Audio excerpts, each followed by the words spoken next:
myself, Professor Kharat SM, Department of Chemistry, Malojiraje शेती विद्यालय and Junior College, Phaltan.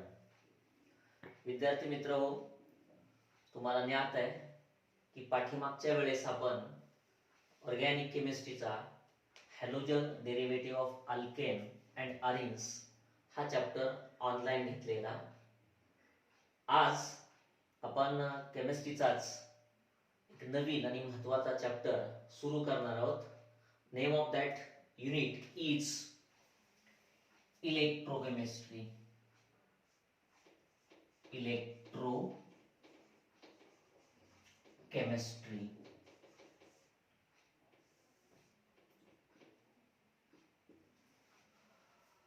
प्रत्येक युनिटच्या सुरुवातीला मी नेहमी सांगत असतो की जे युनिट आपण स्टडीला घेतलेलं आहे त्या युनिटच्या किंवा त्या आर्टिकलच्या नावात त्याचा अर्थ लपलेला असतो. त्याला अनुसरून इलेक्ट्रोकेमिस्ट्री हा शब्द दोन शब्दांनी बनलेला आहे. एक electro and second one is the chemistry. Chemistry बद्दल तुम्हाला माहितीच आहे. First word is the electro, which are related to the electrochemistry, which are related to the electricity, and that electricity and chemistry, which are combinedly studied in that unit. Then firstly, you will see the introduction about our electrochemistry. Introduction.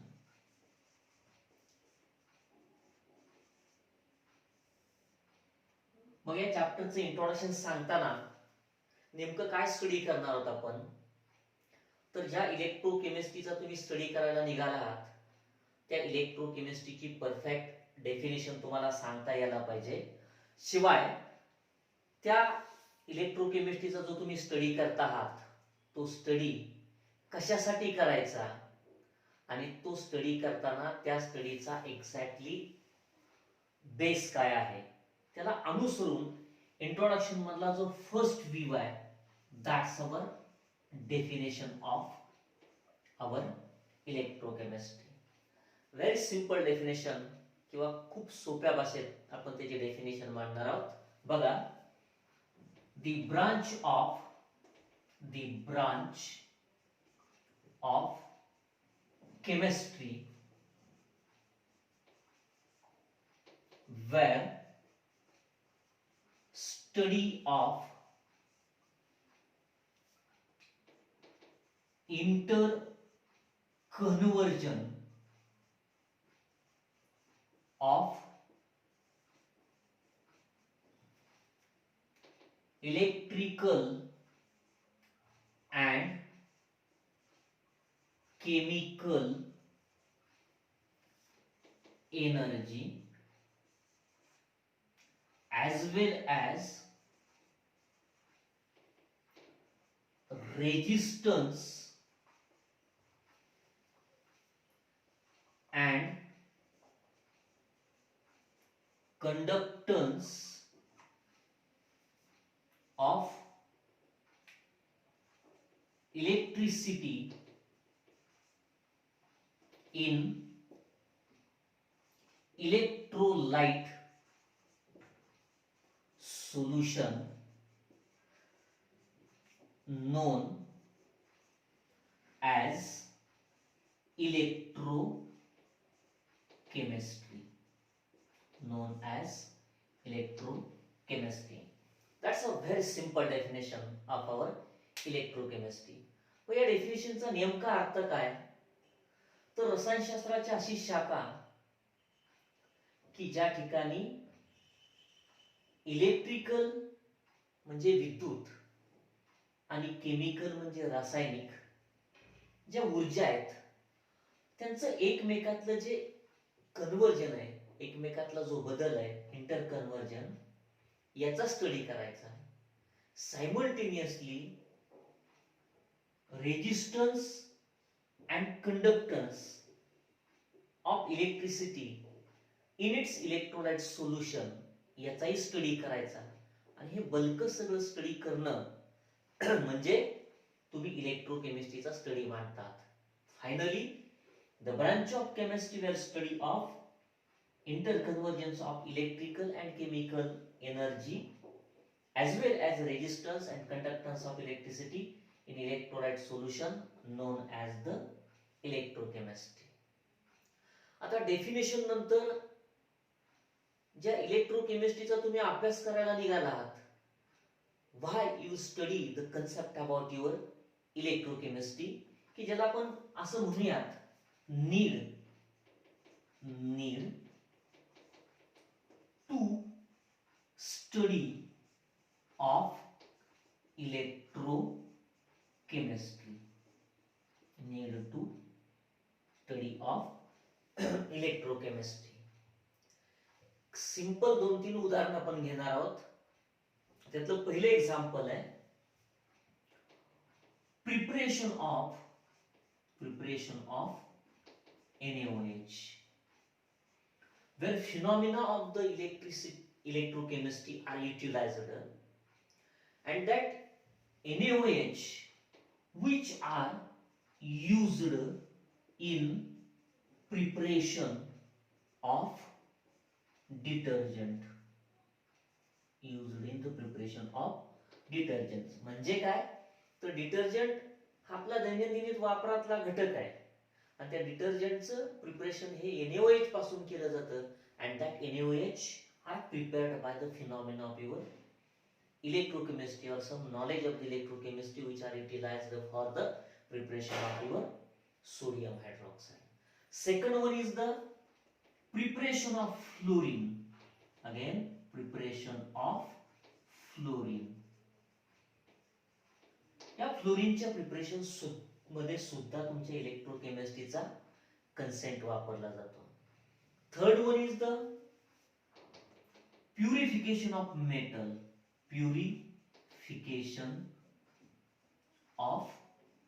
Metal. म्हणजे धातूच्या शुद्धीकरणासाठी सुद्धा इलेक्ट्रोकेमिस्ट्रीचा concept study केला जातो. आणि चौथा त्यातला concept आहे इलेक्ट्रोप्लेटिंग.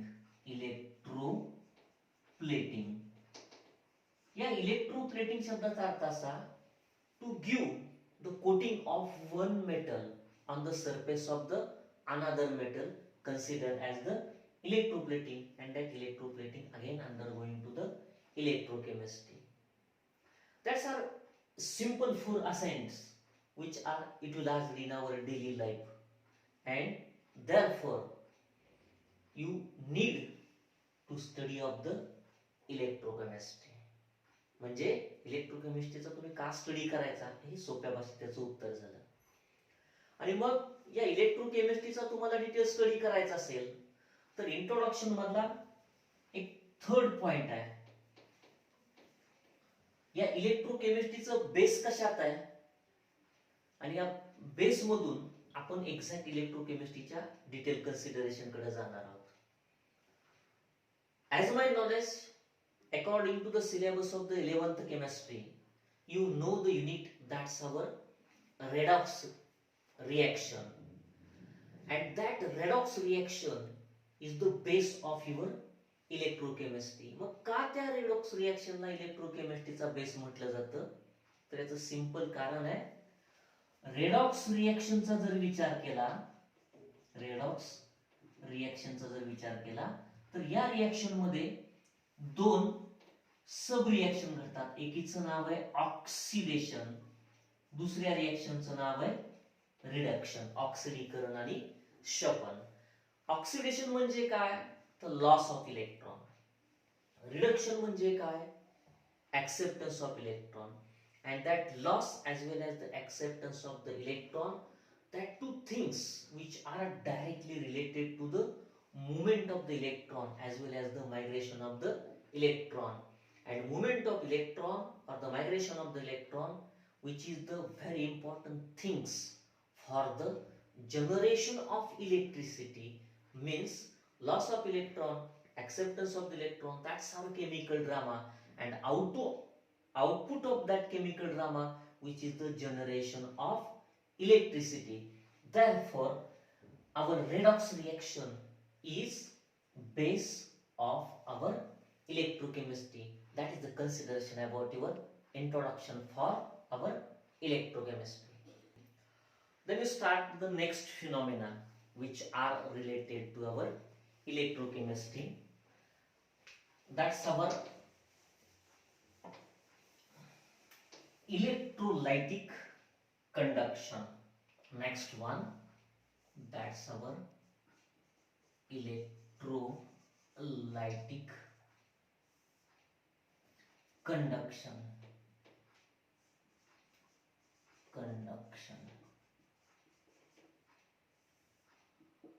जर तुम्हाला इलेक्ट्रोलाइटिक कंडक्शन शिकायचं असेल तर त्याच्यातल्या बेसिक गोष्टी तुम्हाला ज्ञात असणं गरजेचं आहे.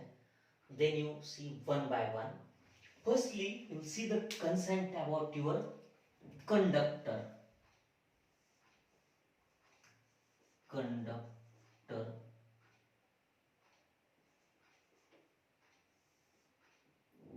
That word which are daily used in your traveling in the bus, that's our conductor. पण इथं त्याचा तसा शब्दशः अर्थ घ्यायचा नाहीये. मग कंडक्टर म्हणजे नेमकं काय, तर त्याची सोपी डेफिनेशन आहे. The substance which transfer the charge or conduct the electricity known as the conductor. म्हणजे असा स्पेसिमिन, असा सबस्टन्स हा एकतर चार्ज ट्रान्सफर करतो किंवा तुमची इलेक्ट्रिसिटी कॅरी करतो. दॅट सबस्टन्स किंवा त्या पदार्थाला किंवा त्या सबस्टन्सला आपण काय म्हणणार आहोत, conductor. According to their basic consideration, our conductors are of two types. First one is the electronic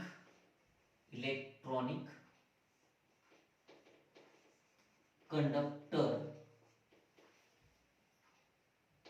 किंवा त्याला म्हटलं जातं मेटॅलिक कंडक्टर किंवा इलेक्ट्रॉनिक कंडक्टन्स और आवर मेटॅलिक कंडक्टन्स. मग नेमकं इलेक्ट्रॉनिक कंडक्टर किंवा मेटॅलिक कंडक्टर म्हणजे काय किंवा कंडक्टन्स म्हणजे काय. In the phenomena of conduction, the charge transfer or electricity carried due to migration of electron known as electronic conductor or metallic conductor. And better example of that conductor is AlCu, means aluminium, copper, etc. That is the better example of our electronic conductor or our metallic conductor. And then you see the second type, that's our electrolytic conductor किंवा त्याला म्हटलं जातं ionic conductor. तुमच्या textbook मध्ये त्याला conduction असाही उल्लेख आहे, शब्दशः दोन्हीचा अर्थ एकच राहतो. मग what is mean by exactly electrolytic conductor or your ionic conductor, तर त्याची सिंपल डेफिनेशन आहे. In your conduction the electricity flow or charge transfer with the help of ions of that species with the help of ions, means that's our cations, as well as the anions in their aqueous solution, in their aqueous solution, by applying were potentials known as the electrolytic conductor or even ionic conductor or conductance. An example of that electrolytic conductor is salt solution, base, acid. That's a better example of our electrolytic conductor or our ionic conductor.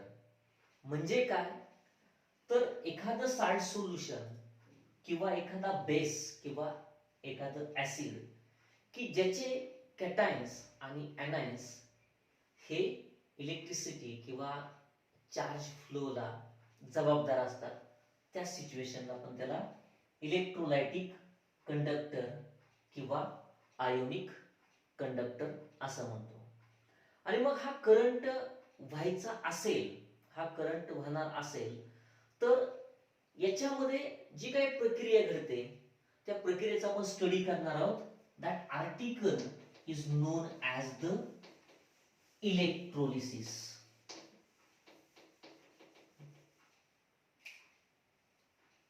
Article is known as the electrolysis. आता हा शब्द थोडासा technically लक्षात ठेवायचा की means electrolysis ही त्या तुमच्या electrolytic conduction मधली एक अशी प्रोसिजर आहे. मग नेमकं इलेक्ट्रोलिसिस म्हणजे काय? The phenomenon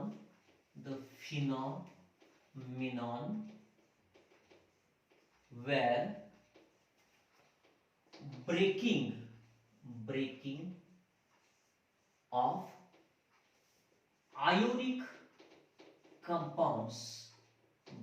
of ionic compounds, where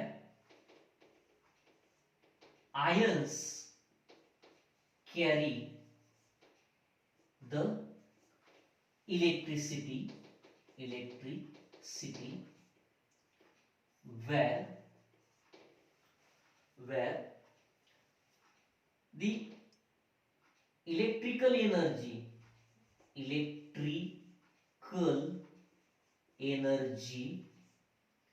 and chemical energy which are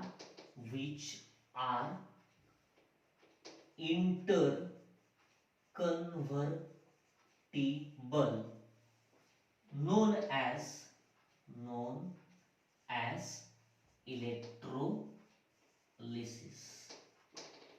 known as electrolysis.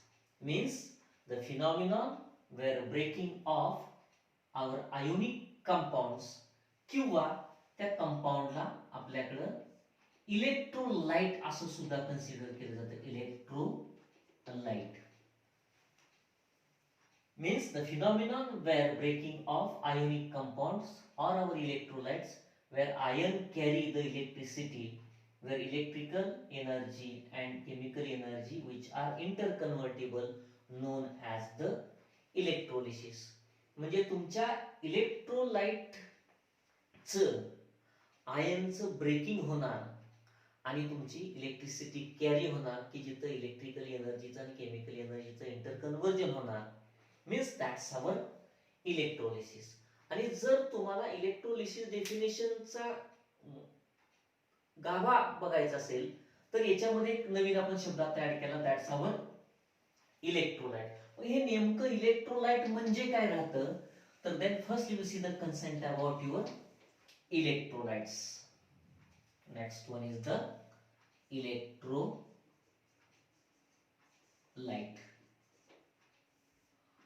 खरं तर हा शब्द कोणासाठी वापरला जातो, तर ज्याच्यातून तुमचा करंट पास होणार आहे तो सबस्टन्स, म्हणजे पर्टिक्युलरली तो एखादा साल्ट असेल, साल्ट सोल्युशन असेल, साल्ट सोल्युशन किंवा ऍसिड असेल किंवा बेस असेल. याला पण इलेक्ट्रोलाइट कधी म्हणणार आहोत, काय नक्की त्याच्या पाठीमागे सायंटिफिक रिझन आहे, तर त्याची सिंपल डेफिनेशन आहे, the substance whose molten state or its aqueous solution, the substance whose molten state or its aqueous solution having conductivity greater than our water known as the electrolyte. म्हणजे असं substance की ज्याची molten state किंवा त्याचं पाण्यातलं द्रावण हे पाण्यापेक्षा जास्त कंडक्टिव्हिटी कॅरी करतं, त्यावेळेस त्या सोल्युशनला, त्या मोल्टन स्टेट सबस्टन्सला आपल्याला काय म्हणायला लागतं, इलेक्ट्रोलाइट. आणि निसर्गामधले साल्ट सोल्युशन किंवा ऍसिडचं द्रावण किंवा तुमच्या बेसचं द्रावण which are better examples of our electrolytes. आणि मग ह्या साल्ट सोल्युशनच्या किंवा ऍसिडच्या किंवा बेसच्या नेचरवरून त्या इलेक्ट्रोलाइटचे एकूण 3 प्रकार पडतात. 3 प्रकार. First one is the strong electrolyte, strong electrolytes. Second one is the weak electrolyte, and third one is the non electrolytes.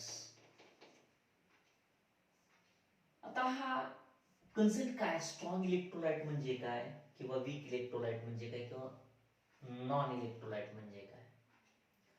आता शब्दशः इलेक्ट्रोलाइट कडे गेलो तर ज्या सबस्टन्सची कंडक्टिव्हिटी किंवा त्याच्या मोल्टन स्टेटची किंवा त्याच्या ऍक्वियस सोल्युशनची कंडक्टिव्हिटी पाण्यापेक्षा जास्त आहे, तो इलेक्ट्रोलाइट. मग त्याला तुम्ही स्ट्रॉंग कधी म्हणणार, वीक कधी म्हणणार किंवा नॉन इलेक्ट्रोलाइट कधी म्हणणार. If the electrolyte whose aqueous solution or the electrolyte whose ions are completely dissociated and more quantity of electricity passed known as the strong electrolyte. आणि त्याचं उदाहरणच द्यायचं झालं तर NaCl,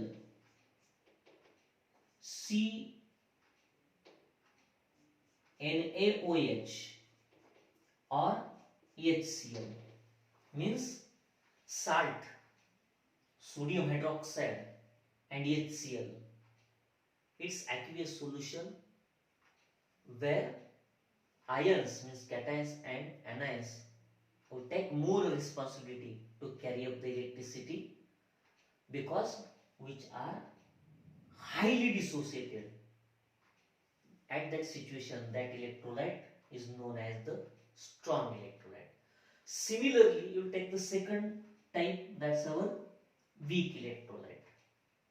बरोबर याच्या उलटा अर्थ, the electrolyte which are do not completely dissociated, which gives the minor percentage of the cations and anions and minimum quantity of electricity which are passed. At that situation, that electrolyte is known as the weak electrolyte. That's example आहे CH3COOH. That's our acetic acid, which is the better example of the weak electrolyte. And then you see the last type, that's our non electrolyte. याचा सरळ अर्थ असा आहे की non म्हणतो म्हणजे नाही असा त्याचा अर्थ घ्यायचा. मग नाही कुठल्या अर्थाने शब्द वापरायचा आपण त्याला? The electrolyte whose conductivity is equal to water is known as the non electrolyte. म्हणजे काय? तर त्याच्यातून इलेक्ट्रिसिटी वाहणार नाही. आणि मग त्याला अनुसरून आपण असं रिपीट करू शकतो, the strong electrolyte whose conductivity is greater than water. Similarly, weak electrolyte where conductivity is minimum, and non-electrolyte whose conductivity is equal to water, and another word, no electricity is passed, known as the non-electrolytes. Thank you.